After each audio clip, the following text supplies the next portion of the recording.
Hello guys, कैसे हैं आप सब। आप सभी का स्वागत है। तो आज के वीडियो में एक्सप्लेन करने वाला हूँ एक नया मांगा। तो चलिए बिना किसी बकवास का स्टार्ट करते हैं। शुरुआत होती है हमारे मेकट से, जिसका नाम शाओक्वेन है। उसकी आँख खुलने वाली थी तो उससे पहले इसको बदबू आती है। ये भी कहता भाई इतनी खराब बदबू, ऐसा लगता है कोई कुत्ता ना मेरे मुंह पे टट्टी करने वाला है। सच्ची में कोई कुत्ता इसके मुंह पे टट्टी करने वाला था। ये भी चला था मत मत, अरे मेरे मुंह के ऊपर टट्टी मत कर। लेकिन ये सपना यहाँ पे था। तो इसकी आँख जैसे खुलती है ना, ये अपने आप को जेल में यहाँ पे पाता है और हाथ में हथकड़ी यहाँ पे लगी हुई थी। अब ये भी कंफ्यूज कि भाई ये कहाँ पे आ गए। इसको याद है भाई, जहाँ तक कि मुझे याद है मैं ना भाई अपना काम कर रहा था और मुझे प्रमोशन यहाँ पे मिली थी, जिसके लिए मैं अपने दोस्तों के साथ पार्टी मनाने आया था और मैंने बहुत ही दारू यहाँ पे पी। उसके बाद मेरे साथ यहाँ पे क्या हुआ यार मुझे याद नहीं है। और डायरेक्ट मेरी जो आँख है ना, मेरी आँख यहाँ पे खुल रही है और ऐसा लगता है मैं दूसरे किसी बंदे की बॉडी में आ गया। जिसकी बॉडी में आया शाओक्वेन, उसका यहाँ पे नाम है। जो बाप एक सोल्जर यहाँ पे था जो 19 साल पहले जंग में यहाँ पे मारा गया, और जो माँ यहाँ पे दिमाग को बीमारी लगा और माँ बीमारी से मर गई। उसके बाद सेकंड अंकल यानी इसका अंकल बच गया था। अंकल ने इसको पाल पोस के यहाँ पे बड़ा किया और 18 साल के होते होते इसने कल्टीवेशन यहाँ पे किया और जो रिफाइनमेंट स्टेज होता ना वो स्टेज पे चला गया। और बाद में अंकल ने भाई अपना दिमाग लगाया और इसको कांस्टेबल यहाँ पे बना दिया। कांस्टेबल बनने के बाद ना ये राज्य के लिए काम यहाँ पे करने लगा। तो ये भी सोचता भाव, ये दुनिया में भी आने के बाद भी एक छोटी सी सरकारी नौकरी यहाँ पे मुझे मिली है। काश यहाँ पे भी कोई बड़ी सी नौकरी यहाँ पे मिल जाता। रही बात मैं जेल में क्या करूँ, तो 3 दिन पहले जो मेरा अंकल यहाँ पे था, वो अंकल भी राज्य के लिए काम करता था। तो अंकल को काम यहाँ पे मिला था कि जो पैसे यहाँ पर पैसे टेलीपोर्ट करके दूसरे एरिया पे पहुंचाना है। लेकिन रास्ते में गुंडे लोगों ने हमला कर दिया और सारे पैसे यहाँ पे लूट लिया। और जैसे पैसा यहाँ पे लूट लिया तो मेरे अंकल को सजा यहाँ पे मिल गई और अंकल को ना 5 दिन बाद फांसी पे चढ़ा दिया जाएगा। और जो फैमिली के बाकी औरतें ना, उन बाकी औरतों को जेल में बंद कर दिया गया। और जो बाकी मर्द यहाँ पर है ना, बाकी मर्दों को ये कर दिया गया भाई बॉर्डर पे लड़ाई करने के लिए यहाँ पे भेज दिया गया। रही बात मेरा, तो मुझे भी अभी के लिए ना इस जेल में बंद किया गया। और जो कांस्टेबल का काम मुझे मिला था ना, उस काम से भी मुझे यहाँ पे निकाल दिया गया है। और लगभग 2 दिन बाद मुझे भी बॉर्डर पे मरने के लिए भेज दिया जाएगा। शिट, यानी मेरे पास ज्यादा टाइम नहीं है वरना ये दुनिया में भी मर जाऊंगा। और हमको थोड़ा सा और ये दुनिया के बारे में बताया जाता है कि भाई ये दुनिया मॉडर्न दुनिया नहीं है। यहाँ पे राजा रानी वाला सिस्टम यहाँ पे चलते नहीं। राजा रानी का ही राज यहाँ पे चलेगा। कोई पब्लिक के लिए रूल्स और पब्लिक के लिए कोई भी राइट्स यहाँ पे होते नहीं है। और जो बॉर्डर की बात यहाँ पे चलूगे ना, वो बॉर्डर यानी देश का बॉर्डर यहाँ पे नहीं है। एक एरिया है जिस एरिया में ना मौसम कैसा भी रहता है, एकदम बेगड़ा हुआ रहता है। जो उसको वहाँ पे भेजा जाता है ना, वो आदमी ज्यादा समय लिए जिंदा रह नहीं पाता। या तो भूख से मर जाता है, या तो प्यास से मर जाता है, या 20 लोग हमला करके उसकी जान निकाल लेते हैं। इसलिए वहाँ पे जाना यानी नर्क में जाने के बराबर है। हुई हमारे शाओक्वेन को रोना आ जाता है कि यार मुझे वहां पे भेज दिया जाएगा। मुझे मरने का कोई भी शौक यहाँ पे नहीं है। शिट यार, मैं क्या करूं, कैसे करूं, कैसे अपनी जान बचाऊं। सिस्टम, हेलो सिस्टम, मुझे सिस्टम मिला होगा लेकिन सिस्टम इसको नहीं मिला था। और रोना आ जाता है कि यार जब बंदे दूसरे दुनिया में जाते हैं उनको सिस्टम मिलता है, मुझे तो सिस्टम भी यहाँ पे नहीं मिल रहा। यार मैं ऐसे कैसे अपनी जान यहाँ पे बचाऊंगा। हाँ लेकिन मैं भी एक कल्टिवेटर हूँ ये जन्म के अंदर। हाँ तो एक कल्टिवेटर के पास पावर होती है, इसके पास भी पावर है। चाहे तो मैं अपना हथकड़ी तोड़ के यहाँ से जा सकता हूँ, लेकिन जैसे बाहर यहाँ पे जाऊंगा लोग मुझे वापस यहाँ पे पकड़ लेंगे। तो मुझे कोई सपोर्ट भी नहीं करेगा। हालांकि शाओ फैमिली, मेरी जो फैमिली है दुनिया में काफी बड़ी तो नहीं ना है, लेकिन उतनी भी छोटी नहीं है। उसके लोग है ना यहाँ वहाँ मुझे मिल जाएंगे, लेकिन उनमें से कोई भी सपोर्ट नहीं करेगा। क्योंकि मेरे अंकल की वजह से 1.5 लाख चांदी के सिक्के का नुकसान हुआ था। वही पैसे जो कि लूटे गए हैं। एक सेकंड, ये दुनिया में ऐसा रूल है कि अगर तुमसे कोई बुरा काम हो गया, कोई गलत काम हो गया, तो मैं ना 2 गुना अच्छा काम कर दो तो ऑटोमेटिक तुम्हारी सजा माफ कर दी गई जाएगी। तो मेरे चक्कर में, आई मीन अंकल के चक्कर में 1.5 लाख का नुकसान हो गया।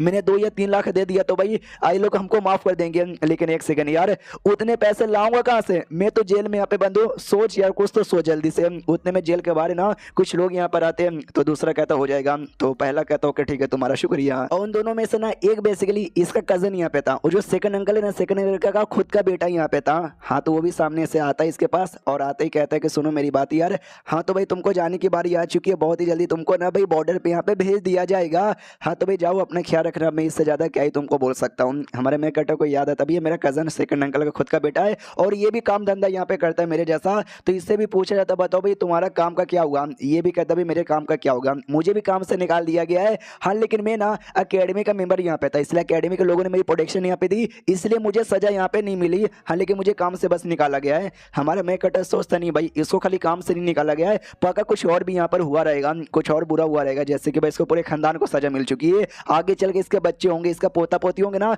उनको ना पढ़ाई लिखाई का मौका मिलेगा और नहीं अच्छी जिंदगी जीने का मौका यहाँ पे मिलेगा, जिसके बाद इसकी जिंदगी भी झंड होगी। कहीं ऐसा तो नहीं है ये सुसाइड करने के बारे में सोच रहा है? इससे लेकर तो भाई तू सुसाइड करेगा क्या? हाँ तो वो बोलता तो नहीं है यस या नो, लेकिन उसके एक्सप्रेशन से आइडिया लग जाता है कि शायद ये सुसाइड यहाँ पे कर लेगा। तो वो भी कहता भाई मैं कुछ भी करूँ, तुझे उससे कोई भी मतलब नहीं है। तू जा और तुझे जितना जल्दी हो सके जितना ज्यादा तुझे जीने का मौका मिलेगा ना, उतना ज्यादा जी। तो वो भी कहता भाई ये हार मानने का बिल्कुल भी मौका नहीं है। और जो भी डॉक्यूमेंट फाइल है ना, वो मुझे ला, उस केस का फाइल लेकर रहा जिस केस में सारा चोरी चकारी के बारे में लिखा हुआ है। जो सुनते वो भी कहता भाई उस केस का फाइल तुझे चाहिए, वो फाइल लेके क्या करेगा। मनी मन सोचता भी पीछे जन्म में अपन एक पुलिस वाला था यार, मुझे केस करने की मतलब केस सॉल्व करने की आदत है, तो मैं केस सॉल्व करना चाहता हूँ लेकिन इसको बता नहीं ना सकता। इसलिए कहता बस मुझे एक बार जानना है कि एग्जैक्टली भाई मुझे सजा काहे को मिली ताकि मैं आराम से पीसफुली मर जाऊं। कजन कहता भाई मैंने यहाँ पे पढ़ लिया, तू पीसफुली मर सकता है। तो वो भी कहता है नहीं यार मुझे खुद से यहाँ पे पढ़ना है, प्लीज यार मुझे ला के दे दो, एक छोटा सा रिक्वेस्ट यहाँ पर है, please please please please please यार। जो सुनते कजन भी कहता है अच्छा ठीक है भाई आराम से बैठे रहे, मैं गया और यूं लेकर आया, तो लेने के लिए निकल जाता है। हमारा शौक बैठा हुआ था। मनी मन सोचता है कि भाई मैंने बहुत ही केसेस यहाँ पे सॉल्व किए हैं, कई बार ना पब्लिक को गलत सजा सुना देते लेकिन एंड में वो बेकसूर साबित होता है। मुझे पूरा विश्वास है हम बेकसूर है, हमारी कोई भी गलती नहीं है और हमें ना अच्छे से लूटपाट के बारे में आइडिया लगे, मेन जो क्रिमिनल है ना जिसने लूटा है जिसने चोरी किया है उसको एक्सपोज करके अपने आप को भी पूरे परिवार को भी बचा यहाँ पे सकता हूँ। तो जाहिर सी बात है मुझे बस इंतजार करना है फाइल का। हाँ तो कुछ समय बाद कजन आ जाता है और फाइल लाके यहाँ पे दे देता है। तो कजन भी कहता है भाई ले लिया वापस कर, वो कहता है बस मैंने लिया, मुझे रीड करने दो, तुम जा सकते हो, जैसे रीड पूरा हो जाएगा मैं तुमको दे दूंगा। वो भी कहते हो ठीक है। कजन निकल जाता है। हमारा मेकअप 2 मिनट जैसे रीड करता है इसको समझ आ जाता है मैं रीड नहीं कर सकता क्योंकि जिसकी बॉडी में हूं ना वो अनपढ़ जाहिल आदमी है, उसको लिखना पढ़ना आता ही नहीं है। मैं कितना भी कुछ पढ़ने की कोशिश करूं मैं इसको पढ़ ही नहीं सकता, लेकिन आई डोंट नो कैसे, लेकिन ये बाद में पता कर लेता है कि भाई एग्जैक्टली कैसे रीड करते हैं। हमको पूरी कहानी दिखाई जाती थी कि एग्जैक्टली 3 दिन पहले हुआ क्या था। 3 दिन पहले वो इसको सामान यहाँ पे मिला था, पैसे के लेके जाओ और ले जाके भाई टेलीपोर्ट करना है। तो एक ब्रिज यहाँ पे था, वो ब्रिज यहाँ पे क्रॉस करना था, लेकिन जैसे ब्रिज क्रॉस करने वाले थे ना अचानक से एक अजीब सा रिएक्शन होने लगा जिस रिएक्शन से सब लोग पगला गए और जो गाड़ी से लेके जा रहे थे उस गाड़ी के जो घोड़े ना वो घोड़े भी पगला गए और नदी के अंदर यहाँ पे गलती से कूद गए। जैसे नदी में कूदे ना नदी में एक धमाका यहाँ पर हो गया, जैसा धमाका हुआ हमारे साले सोल्जर भी नदी में कूद गए पैसे वैसे यहाँ पे बचाने के लिए। उन्हें पूरी कोशिश यहाँ पे की पैसे ढूंढने के लिए, लेकिन बस 1200 पैसे यहाँ पे मिले, बाकी जो 1.5 लाख है ना बाकी 1.5 लाख एकदम अचानक से गायब भी हो गया था।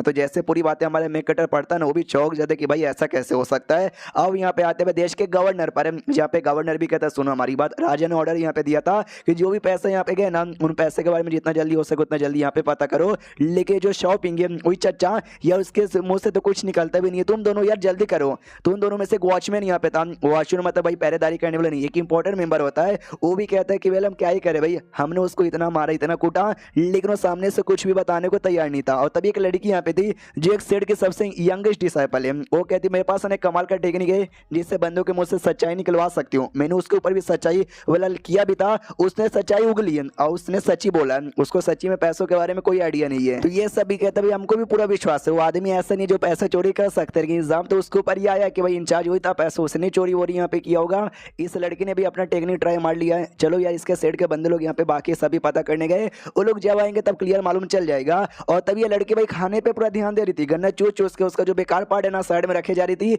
और एक पार्ट नीचे गिर जाता है, लेकिन जो वॉचमैन यहाँ पे था ना अपनी स्किल यूज करता है और बचा लेता है। उतने भाई बंदा आता है खबर लेकर है और ये कहते हुए कि भाई लीजिए आपके मोमोज और ये रहा भाई खबर है। तो वो भी ऐसा रीड करती भाई मेरे बंदे लोगों का खबर ये आया कि हमको शक है जो डेमो लोग है ना डेमो लोगों ने ये कांड यहाँ पे किया होगा, लेकिन नदी के दूर दूर तक एरिया तक ना कोई भी नहीं, लिटरली कोई डेमन का हो रहा नहीं, कोई डेमोनिक हो रहा महसूस हुआ, नहीं कोई डेमोनिक एनर्जी यहाँ पे महसूस हुआ। ये लोग कहते हैं भाई ये पॉसिबल ही नहीं है, यह जब अचानक से गायब ही हो गया, हम इंसानों ने किया ही नहीं है और जब उसके अंकल ने किया ही नहीं है तो भाई कोई डेमो नहीं कर सकता है। जो सुनते वॉचमैन कहते हैं शायद गलत बात है यार, डेमोन यहाँ पे कर ही नहीं सकता। तो गवर्नर कहते हैं कि भाई फिर अचानक से पूरे पैसे अचानक से गायब कैसे हो जाएंगे, 1-2 रुपया नहीं बल्कि 1.5 लाख चांदी का सिक्का यहाँ पे गायब हुआ है। तभी इनके दिमाग की बत्ती जलती कि एक सेकंड नदी में ब्लास्ट हुआ था और नदी का पानी भाम से अचानक से ऐसा हुआ था तो कहीं एंड देन ये चैप्टर यहीं पे खत्म हो जाता है। आपको कैसा यहाँ पे लगा मुझे बताइए, अच्छा लगेगा तो भाई कंटिन्यू कर दूंगा। इसके टोटल 3 एपिसोड आने वाले, तीनों देखिए। तो मिलते हैं किसी और वीडियो में, जब तक के लिए बाय बाय।